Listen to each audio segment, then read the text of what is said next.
কোরবানি। আল্লাহ তুমি করো একটু মেহেরবানি, কবুল করো আমার কোরবানি।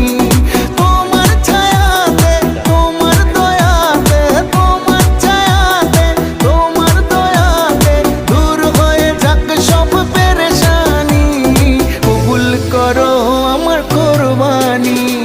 আল্লাহ তুমি করো একটু মেহেরবানি, কবুল করো আমার কোরবানি।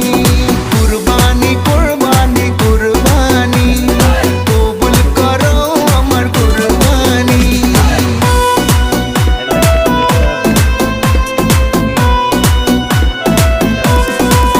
কিছু একটা করব এবং এই এই সময়টাই আমাকে তোমরা সাপোর্ট করো। এটা 10,000 সাবস্ক্রাইব, মানে 10,000 ভিউজ কমপ্লিট হলে আমি খুব খুশি হব এবং তোমাদেরকেও একটা গিফট দেবো। যে প্রথম এই ভিডিও